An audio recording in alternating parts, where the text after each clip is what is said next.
This is a video on chapter 14, resource pack assignment on periodic table. Okay, first question. In the periodic table, elements are placed in order of their atomic number. That means they are all arranged in order of increasing atomic number. So for example, in this case, you have your atomic number also known as proton number, which is the top number. So you can see that 1, 2, then 3, 4, then 5, 6, 7, 8, 9, 10, 11, 12. Okay, so they are all arranged in order of increasing atomic number or proton number. Okay, number 2, which does not increase across a period of the periodic table. The number of electron shell across a period. Across a period, basically it's, for example, this is across a period, okay, from left to right. So over here, the electronic configuration will be 2, 1. That means 2 electron shell. This one will be 2, 2. 2 electron shell again. So the next one, this one would be 2, 3. 2 electron shells again. Okay, so the number of electron shells do not increase. How about the number of outer shell electrons? Yes, the number of valence electron increase. Number of proton also increase. Nucleon number is basically the mass number, which is the number of proton plus neutron. So this one is number of proton plus the number of neutron. Okay, it will also increase as well because the number of proton increases across a period. Okay, number 3, sodium, aluminum, sulfur are in the same period of the periodic table. So basically same period means what? Same period means what? So over here, you can see that same period means same number of electron shell. So for example, just now over here you have period 2. Okay, this is period 1. Okay, period 1 only hydrogen and helium. Period 2 you have lithium, beryllium, and then boron, carbon. So all these period 2, that means 2 electron shell. Period 1 means 1 electron shell. Okay, in the same period of the periodic table. So which trend in the types of oxides occurs across this period? Types of oxide. This is actually related to chapter 10, acid bases. So let's look at acid bases. So you can see all these are basic oxide, amphoteric oxide, and acidic oxide. So what is basic oxide? Basic oxide is metal and oxygen combined.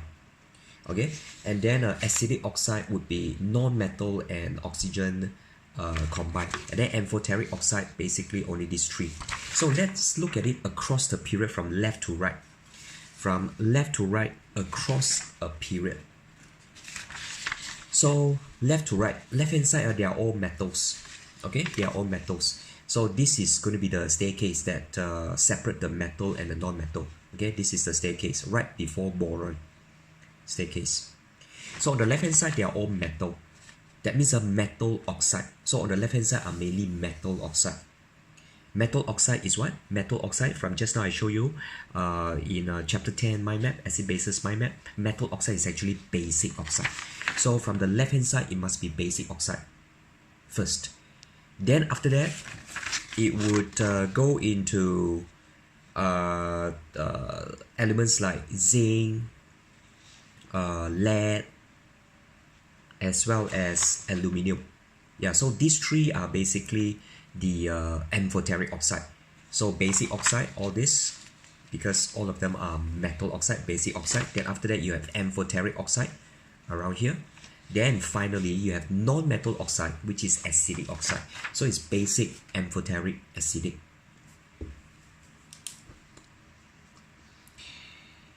Okay, number 4. In the periodic table, how does the metallic character of the elements vary from left to right? Metallic characters. Again, from left to right, it become less and less metallic. Then after that, non-metallic. Okay, so all these are all these are metallic. Then after that, it will become less and less metallic. Then finally, you have non-metallic. So it's metallic to that means the metallic property decreases. Number 5, the table contains 4 elements and their proton number. Which 2 elements are in the same group of the periodic table? So group number basically depends on what? Group number basically depends on the number of valence electron. So you got to find out what are the valence electron here. So which means that you must write down the electronic configuration. 7 is 2, 5.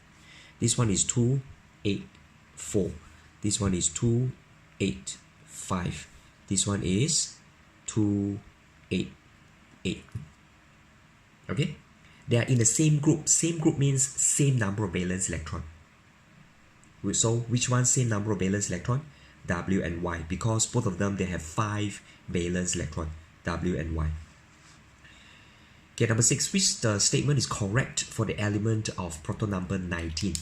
Proton number 19, again you write down the electronic configuration to find out which group is it in. 2, 8, 8, 1. Okay, 19 is 2, 8, 8, 1. So which means that number of valence electron is 1, which means that it is in group 1. So group 1 metals, what are the properties of group 1 metals?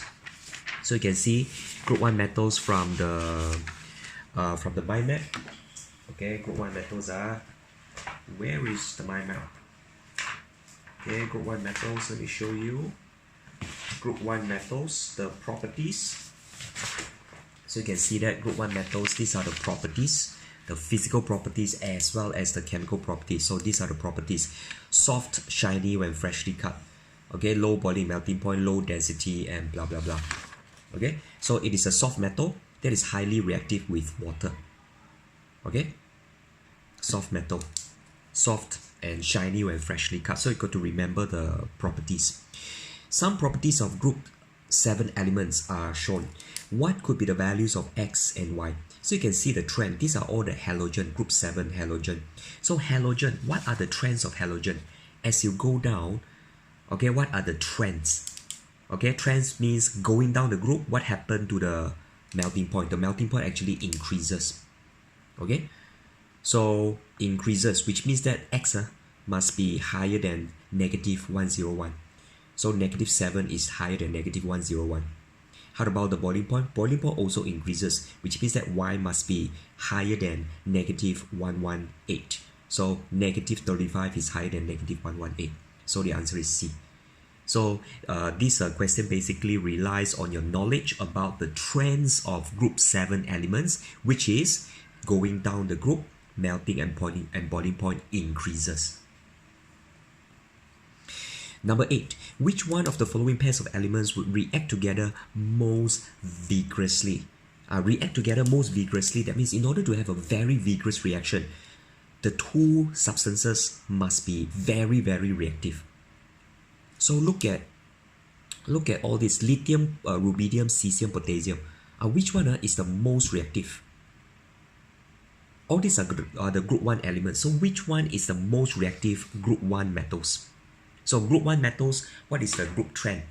Group 1 metals, the group trend is, as you go down the group, okay, the reactivity increases. So which one is at the bottom? So you can see cesium. Cesium is the most reactive among the options here. Cesium is the most reactive.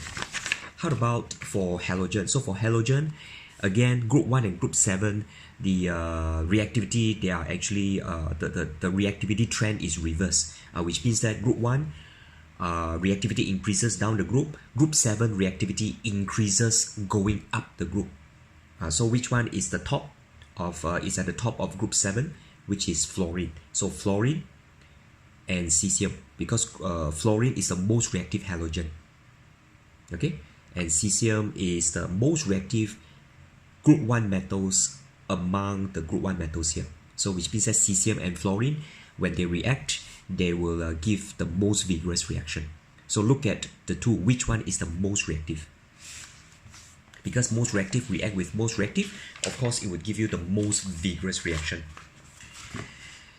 Number 9, the diagram shows the apparatus used to test reactions of chlorine with different liquids, in which test tube is in a reddish brown color scene. Reddish brown color scene. Okay, So you have to look at the reaction one by one.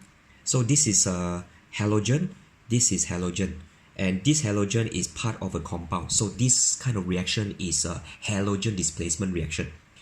So chlorine and bromine, so you have Cl2, okay, if you write down the chemical reaction, chemical equation, potassium bromide, potassium is K plus, bromide is Br minus, potassium bromide KBr.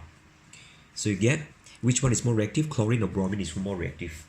The higher it is, the more reactive would be the halogen. So chlorine is more reactive. So basically what you get is KCl plus Br2. Okay? KCl plus Br2. And what is the color of KCl? It is colorless. How do you know it's colorless? All the group 1 compounds. Group 1 compounds. Okay, group 1 compounds, the solution must be colorless. Okay, and then if it is in solid form, it must be white. That is the group 1 compound. So this one is colorless. How about Br2? Bromine. Bromine, what is the color of bromine? It is reddish brown. Okay, so you have to look it up in the mind map. You have to remember all the colors of the different halogens. So bromine is reddish brown. So reddish brown and colorless, you get reddish brown. So the answer is A. How about this one?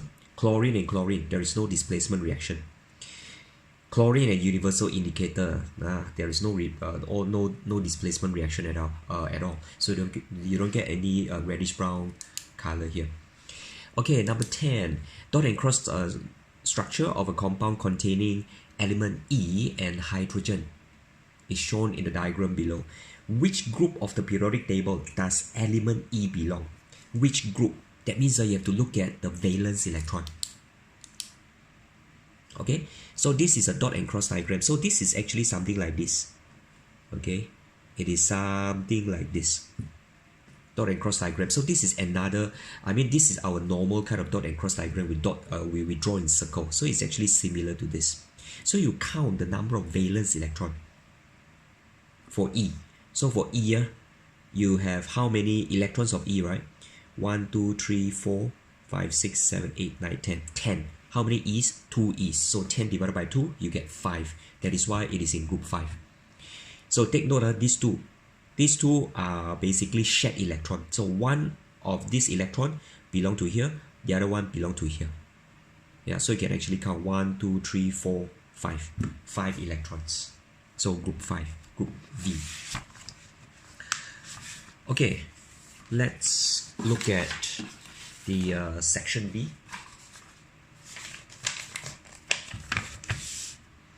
Okay, section B, use the information below to place the elements in their correct position in the periodic table. The letters are not the actual chemical symbols of the elements.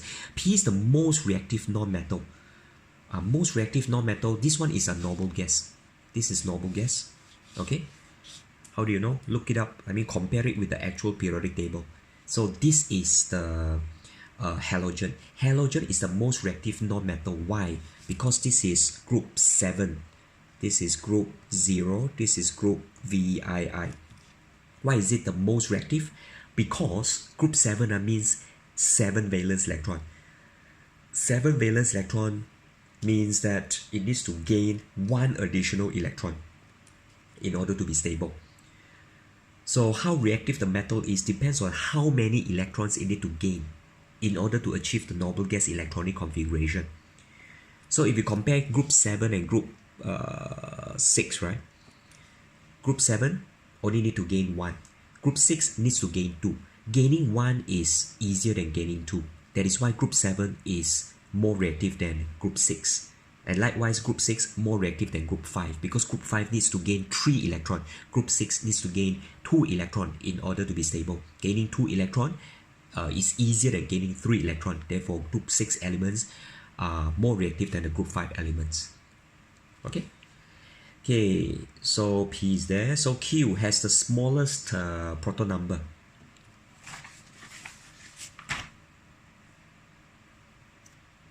Okay, so Q has the smallest proton number, which is hydrogen. Hydrogen only 1 proton number.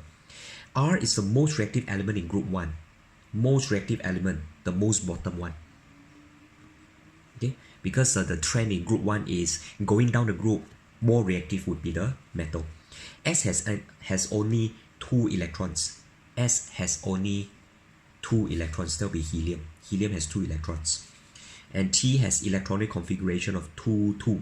2-2 means period 2, group 2. Okay? 2 electron shell means period 2. Valence electron 2 means group 2. So this one is period 2, group 2. Okay? Alright, number 2. 7 sections of the periodic table are shown in the diagram below. Which section contains elements which are non-metal? So non-metal again is on the right hand side of the staircase. So E, F and G are quite simple, right? E, F and G, non-metals on the right hand side of the staircase. How about B?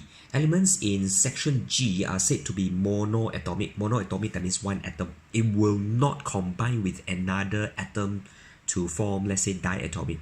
So explain in terms of their electronic structures why this is so. Section G. Section G is basically the noble gases. That means why are noble gases monoatomic? So why? Because you explain from the electronic structure point of view. Okay, electronic structure. That means have to look at the electronic structures. How many electrons are there in the valence shell and blah blah blah. So the atoms have full outer electron shells. Full outer shells. Hence do not lose, gain or share electrons. Okay, and they are monatomic or monoatomic because they do not combine with other atoms. So these are the 2 points needed. Which sections contain elements which conduct electricity? Conduct electricity, that means it is a metal. Okay, metal can conduct electricity. So A, B, C and D are A, B, C and D. And then which section contains the most reactive metals? Most reactive metals. So metals, all metals must lose electron to become positive ions. That is the definition of metals. All metals must lose electron to become positive ion. Their most reactive means that they have the highest tendency to lose electrons to become positive ion. So these are basically the group 1 metals, most reactive. So they contain most reactive metals. Explained in terms of electronic structure. So it's A, which is a group 1 metals or the alkali metals. So atoms of these elements, they have only one valence electron. So one valence electron means that little energy is needed to remove the electron, to lose the electron. Or you can say they lose the electron easily to form positive ion. Actually, it's better to say to form positive ion. So you must know what is the definition of metal. Okay, metal, all metals basically lose electron to become positive ion. So if you compare group 1 and group 2, group 1 is the more reactive metal because they only need to lose 1 electron to become positive ion. Compared to group 2, need to lose 2 electrons. Losing 1 electron is easier than losing 2 electrons. Okay, the element rubidium is in group 1 of the periodic table. So rubidium reacts explosively with cold water, giving off a gas. What gas is produced? Hydrogen. So you need to know the alkali metals. All the alkali metals, they react with water to form metal hydroxide and hydrogen. So for example, sodium and water, it will form sodium hydroxide plus hydrogen. What would be observed if a few drops of universal indicator it were added to the solution left after the reaction? So for example, sodium hydroxide, all the group 1 hydroxide are very strong alkali. Group 1 hydroxide,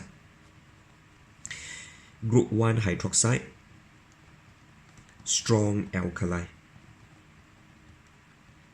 Strong alkali. So group 1 hydroxide that would be like for example, lithium hydroxide, sodium hydroxide, potassium hydroxide, rubidium hydroxide, all these. They are actually very strong alkali, and very strong alkali, if you put universal indicator in, what color is it? Strong alkali, it would be purple or violet. Blue, it would be weak alkali. Weak alkali, for example, aqueous ammonia. Okay, green would be the original color of universal indicator. So in your explanation, you must mention because the question says what would be observed. So you must state the original as well as the final color. So universal indicators turn from green to violet. So remember, when it says observation, you must state the original and the final color. Okay, and then for number 3, construct a balanced chemical equation with a state symbol. So you have rubidium, you have water, and you know that you get a metal hydroxide, which is rubidium hydroxide. Now it is RbOH because rubidium, it will form Rb plus rubidium ion, and hydroxide is OH minus. So Rb plus OH minus, you get RbOH plus hydrogen. Now you need to balance it. Hydrogen, 3 hydrogen, 2 hydrogen. So you put a 2 here, there will be 4 hydrogen on the right hand side. Put a 2 here, there will be 4 hydrogen on the left hand side. And then 2 rubidium. And the oxygen will be balanced as well because 2 oxygen, 2 oxygen.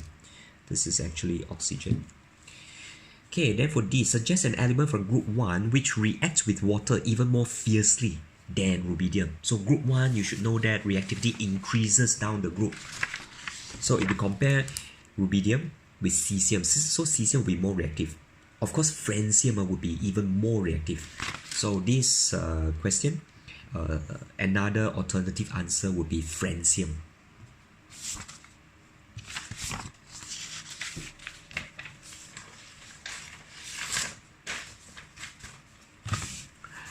Number 4, so chlorine, bromine, iodine all belong to the same group in the periodic table. So they are the halogen. Which group? Group 7 lah, VII. Now remember, group number you must use the Roman numeral. You cannot write group 7. This is wrong. Period number, you can say period. So this one, period number, you can say period 1, period 2, period 3. Yes, you can use the normal number. Roman numeral only for group number. Be very careful. And the name of the group, halogen. So in what way are the electronic structures of these 3 elements are the same? So chlorine, bromine, iodine. So electronic structures, that means look at the 28 something or 288 or something like that. So in terms of electronic structures, what are they similar? So their atoms, all of them, they have 7 valence electron because group 7 ma. Group 7 means 7 valence electron. Okay, for each of the following reactions involving group 7 elements, put a tick if the reaction takes place, a cross if there is no reaction. Aqueous iodine, so aqueous iodine I2 plus potassium bromide KBr. So this is again halogen displacement. Will there be a reaction? Iodine and bromine, which one is more reactive? Bromine is more reactive, so there won't be any reaction. Iodine will not be able to displace bromine from the potassium bromide. No reaction. So the explanation, iodine less reactive than bromine, hence cannot displace bromine from aqueous potassium bromide. This part is very important. You must say displace the bromine from what? From the whole thing, which is potassium bromide. So the first sentence, when explaining halogen displacement reaction, the first sentence is always which one is more reactive than which. And then the second statement would be can or cannot displace what from what. It's always like that. Chlorine is bubbled through, so chlorine, Cl2, bubble through potassium iodide. So which one is more reactive, chlorine or iodine? Chlorine is more reactive. So chlorine will be able to displace iodine from potassium iodide. So you get KCl plus I2. Okay? Of course, you have to balance the chemical equation like this. So explain your answer. Chlorine more reactive than iodine, hence can displace iodine from potassium iodide. Okay, so remember you got to practice on this. Yeah, once you finish watching this, right, you got to really cover the answer and redo it. All this chemical equation, redo it. All this answer, rewrite it. See whether you can get the correct answer or not. So just watching this video, after that do nothing, doesn't make you a better person. Okay, number 5. Use the periodic table to help you answer the question. Okay, name an element from group 1 and group 1. Write the formula of the compound form when these two elements react together. So group 1, you can actually, there are many answers for this. So you can say group 1 elements would be like, for example, lithium. Group 6. Vi is 6. So you can say oxygen. Then write the formula of the compound form. Lithium is a metal, oxygen is a non-metal. So metal, non-metal, ionic. So ionic, remember when you write the when you write the chemical formula, before you write the chemical formula of ionic compound, you must write down the formula of the ion. Lithium will form ion of charge plus. So Li plus, oxygen, oxide, and you cross multiply become Li2O. This would be the formula. Number 6, the diagram shows some elements in part of the periodic table. Okay, so each element may be used. Okay, these 3 elements form basic oxides. Again, basic oxide is metal oxide. Metal oxide, which one is metal? 1, 2, and 3. These 3, metal oxide. Atoms of this element gain 2 electrons when they form ions. Gain 2 electrons. That means gain 2 becomes 6. So originally how many? Gain 2 becomes 6, right? Because it needs to gain 2 electrons, then form the ion. So gain 2 become 8. Originally must have 6.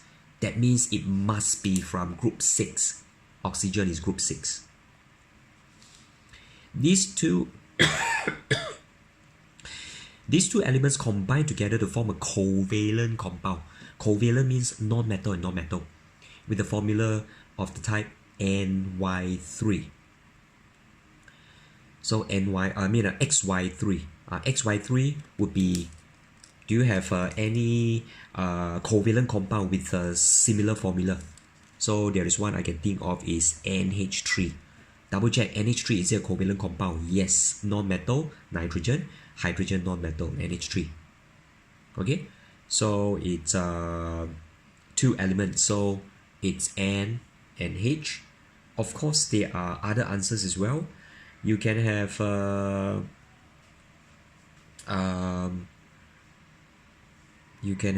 actually other elements as well. You can have this nitrogen combined with fluorine also can. Okay, non-metal, non-metal. Nitrogen oxide, but nitrogen oxide you don't have like this NY3. Now basically this NY3 basically means that it is like this. I mean XY3, it is like this. X, and then you have Y, you have Y, you have Y. That means that your X must be from group 5 because need to share 3 pairs of electron. So X must be group 5. Group 5 there is only one element, which is N. And then Y share 1 pair of electrons. So Y must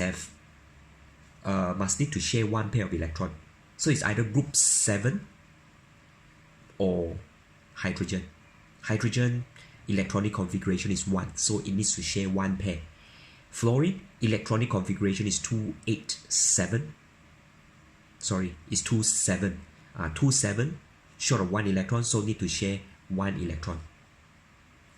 Okay, so this one could be nitrogen and fluorine. It could be nitrogen and chlorine as well. It could be nitrogen and bromine as well. So it's either NH3, NF3, NCl3, or NBr3. Okay, so you must be able to decipher this into this, and then from here you need to be able to deduce which group are X, Y, and Z from.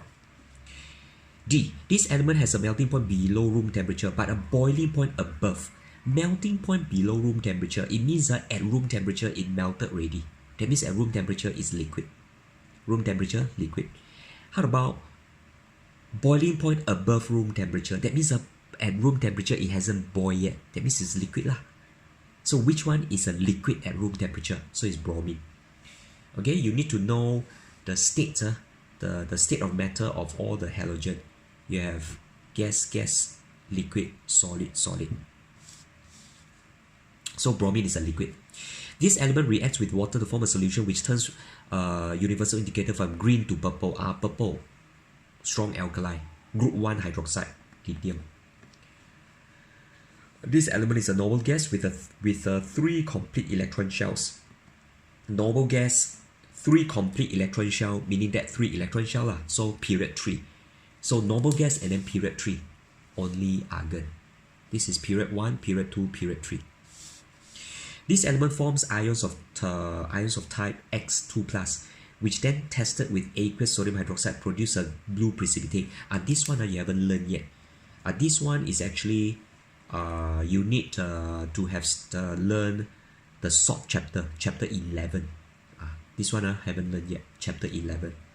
If you have learned chapter 11 already, then you should know that test with sodium hydroxide, you get a blue precipitate, is copper 2 ion.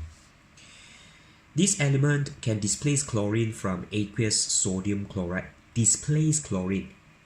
Chlorine, you know, it's a halogen. So it must be more reactive than chlorine. More reactive than chlorine? Fluorine. Because fluorine is above chlorine in the halogen in the group 7. So fluorine. No? This element forms a positively charged ion with the electronic structure of neon. What is the electronic structure of neon? You can look it up in the periodic table. This is 2,8. 2,8. Okay, positively charged ion with electronic structure of neon is magnesium, because magnesium is actually 2,8,2. Magnesium atom. Magnesium ion. Ion means lose 2 electron already, so become 2,8. 2,8 and 2,8, they are the same. Alright? So again, you got to practice. Just watching this video doesn't make you a smarter person. You got to practice, cover the answer and redo the question and then check the answer. Check the answer, don't know, watch the video again. That's the formula of success. Bye-bye.